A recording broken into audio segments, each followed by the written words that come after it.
Oh god, I already regret this. Okay, so I'm finally back from the Sundance Film Festival. I am sick as hell. I feel horrible. I feel like that's just the Sundance tradition now. I just get sick when I go to Sundance Film Festival. I literally feel fine right up until the point that I get home. But yeah, we've had some hot topics pop up while I've been away. But instead of talking about either of those very exciting things, we're going to be talking about cats. I know, again, I can't help myself because it's always cats. And now I'm joined to cats through mainstream media. So Cats has been a complete unmitigated disaster, as I'm sure you can imagine. It's been a little over a month since I released my video, and I figured I'd check in, see how it's going, see if anything flipped around for Tom Hooper and the rest of the cat group. Oh, shoot! But it's been no surprise that those early critic comments and my own general shock and disgust and horror continued to be echoed throughout the weeks that followed. Now, there are some people who unironically and genuinely enjoyed this movie. Two of the nicest, best people I know loved this movie for some reason. Like, they're a couple, they're together, they saw it together, but they loved it. Not in a way to make fun of it. They genuinely thought it was a good time. Which just goes to show that not even the best of us can be perfect. But for the most part, this movie's been universally trashed. People think the music falls flat from the original, the dance moves get lost in a fever glory of fake fur, and the overall product is just horrific. But it's not all bad news for Universal. Cats has worked itself into a prime position to be a cult-hated phenomenon. Meaning that groups of people will get together so that they can laugh, ridicule, and tear apart the movie as they watch it in large groups. And that's kind of the best case scenario for a disaster of this magnitude. If Universal was smart, they'd really steer into that right now, try to play into the memes, make some online memes, and just try to scrape up any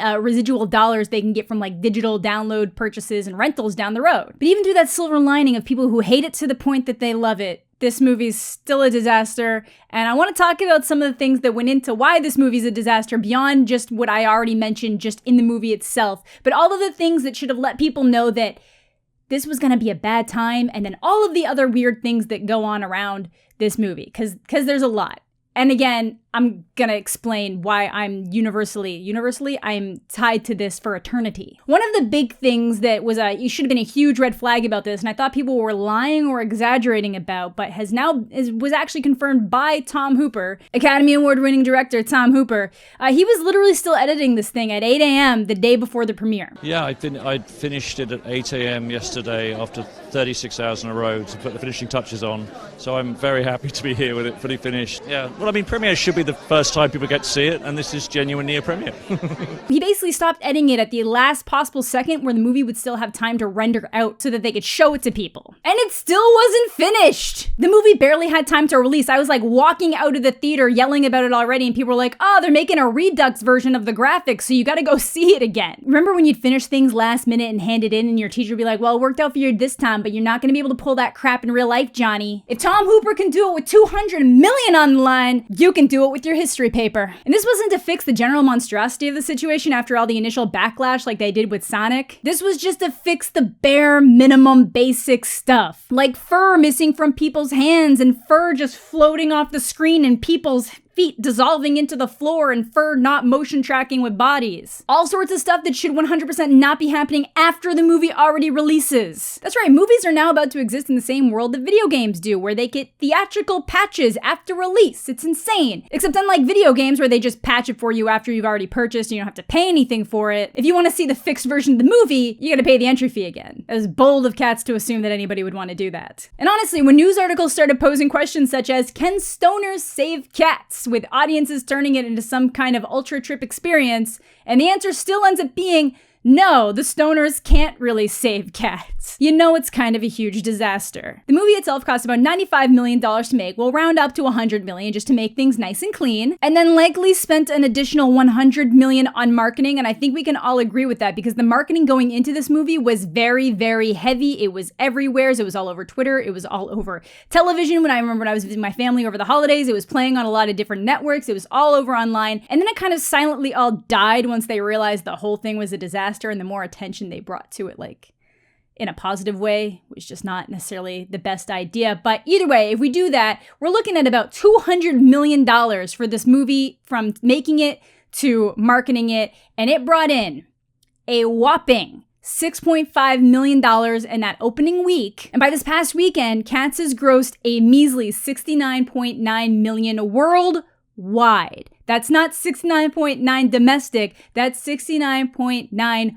worldwide on a $200 million budget. And even if we want to take the marketing budget out of that, on a $95 million budget, worldwide, this movie has made $69.9 million. This is an unmitigated disaster. It's a failure. It's a money sink that they sadly saw happen again almost immediately with Doolittle. Like, this movie didn't come close to breaking even. But through all that, we still got two of the biggest supporters here. We got Ian McKellen and Jason Derulo. When Cats opened on Broadway, the stage musical, it didn't get very good reviews. Oh, hello, 40 years later. Take my word from it, as someone who's seen the cut, the finished cut, although not yet with all the fur, it is mind-blowingly entertaining.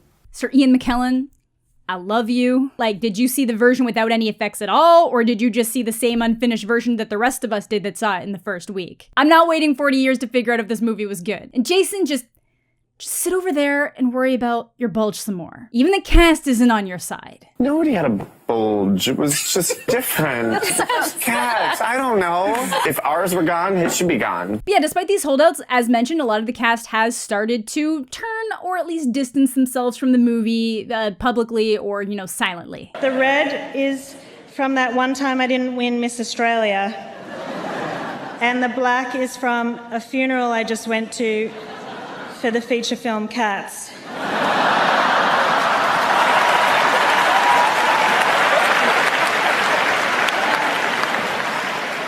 Cats. Strangely not nominated for any awards. And even before the movie really had chance to get its legs going, there seemed to be people slowly starting to distance themselves from it, or at least distancing themselves from making surefire statements about the movie. Saying they had a fun time filming their parts and attending cat school. You haven't heard about cat school? We're going to get to cat school in a second. And ultimately just saying that they had no idea how the final product was going to turn out. And one of these examples comes from Taylor Swift, who for the most part was pretty positive about marketing the movie going into it. She had an entire song that I didn't actually realize that she wrote that is actually the only song that I ended up liking in the entire movie. So take that for what, literally the one thing I ended up liking in this wasn't even actually from Cats, so take that for what you will. But she basically ended up saying something like, it's just so funny because regardless of what the end result is, there's just never been a movie made like this. Trust me, we all know that there's never been a movie like this before, and hopefully no one ventures to try it again. But yeah, congrats, Taylor. At least you brought the tiniest bit of something to this nightmare that I'm just finally now getting over. So, if you can't get T.S. Eliot, get T.S. I'm here for you. But sadly, the song didn't even make it onto the shortlist for Oscar contention. That does not mean it's not one of the 5 nominated. It's not one of the, bigger shortlists that they have to pick from. It didn't even make it on that. And Universal ultimately pulled all of its Oscar backing from the movie,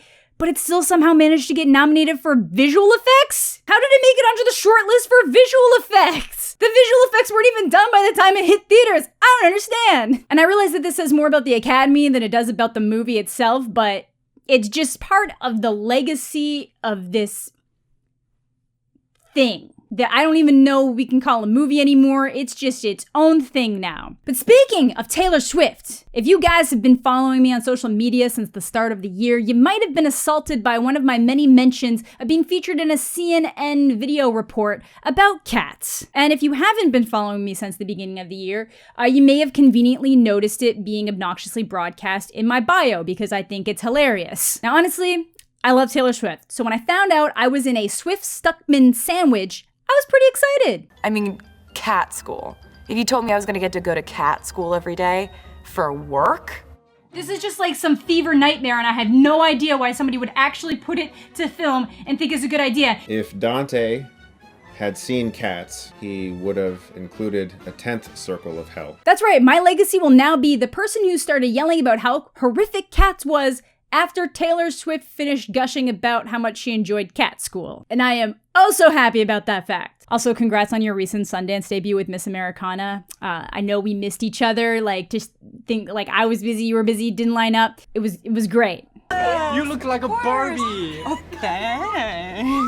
Now, adding to the weirdness of the story, the only reason why I know that I was featured in that clip, at least initially, was because a couple people that are in the industry started reaching out to me after that clip played and they found my YouTube channel. One of them just wanted to know if there was any kind of story, short story, article, book, or comic, or anything that hadn't already been adapted that I would think would make for a good movie. And to that, all I have to say is, if you want to treat me like a consultant, you better pay me like a consultant. I ain't giving that away for free. And someone else who wanted to know if I'd be interested in acting in movies at any point in time, which briefly had me wondering if it was some elaborate plan to steal me into trafficking. What an exciting life I lead thanks to cats, though, right? Either way, once I tracked the clip down, I was made aware of something even more horrifying: the reality of cat school.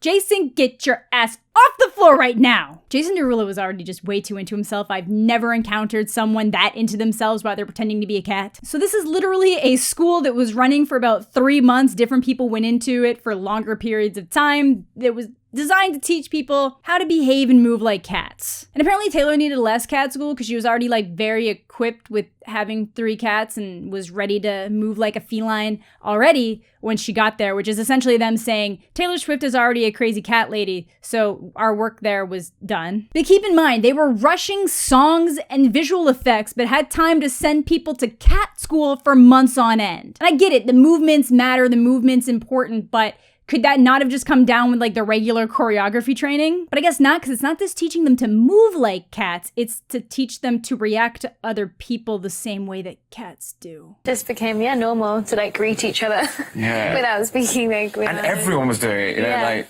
So the way cats... knows about Ian McKellen, Yeah. it was like, what is happening today? Just go up to Judi Dench and nuzzle. It's just like totally Wild. fine. Like, I really hope they had one of those people on set that's supposed to be there to make sure that everything going on is consensual and legal, so that people didn't get uncomfortable during their orgy training. But yeah, the other thing was supposed to be to train them not to stand on 2 legs so much, even though they do. That's what they do for most of the movie. Most of that, I just can't. They even apparently devised rules as to when it would be okay to be on 2 feet. But like at some point, if you're that concerned about people being on 2 feet, because obviously humans aren't designed to move the same way that 4-legged animals do, why wouldn't you just stick with the original idea to keep it animated? Like, I don't think that would have made it any better. I don't think there was really a way to make this work in that sphere of things. But if you wanted them to look that, like, I don't understand, how do you can't get people to dance without being on their 2 feet like that. I'm just so confused at what they thought they wanted for this, and like they go to the trouble. I just feel bad for the person who thought they had to go to the trouble to come up with rules. What's the rules? So like when they're doing the train yard, the walk, which is one of the weirdest ones, and the perspective in that scene makes absolutely no sense. But like in my mind, there's no reason why they shouldn't be able to be on 4 feet there. Or is it any of the dance numbers they're allowed being on 2 feet, and then everything else they kind of have to like slink around? I don't know. I think there's something about this that would inherently work more as a stage play, because you get these beautiful sets and people moving around in exciting ways. I still probably wouldn't like it. I can acknowledge that I probably still wouldn't like it, but I can at least pick out why that would be more entertaining than what this ends up being. So yeah, most of the cast seem pretty content to just let this entire movie experience, float off like a jellicle cat to a better life, which we've all pretty much determined is death. Jason Derulo's probably still out there somewhere talking about how amazing the movie is, except for the fact that they airbrushed out his bulge. Props again to Taylor for being the only one that didn't get fully flattened out. But time will tell. This could really be something that picks up a cult classic status in years to come. I think it's being pushed in that direction, but maybe we're trying to push it too far in that direction, and then there's enough people like me that are just so negatively horrified by it that we refuse to even... Like, I would have to be paid a lot of money to watch Cats again. Like, I'm talking like $500 minimum to put myself through Cats. It was that bad. To me. If you liked it, no shade. I'm always glad if there's someone out there who finds enjoyment for something that I don't like. Personally, I really didn't like this, and that's why I yell about it a lot. But thought it would be fun to have a look at some of these updates, share with you guys that I was apparently featured on a CNN article. Out of all the people out there who were yelling about Cats, my review was deemed worthy to be sandwiched between Taylor Swift and Chris Stuckman, which I thought was funny. So yeah, that is going to do for today's video. Let me know what you guys are thinking in the comment section down below. Do you think this will reach cult status level, or do you think it's just going to fizzle out in the horrific way that it has? Let me know what you guys are thinking in the comment section down below. Have a fantastic day, and we'll catch you all later.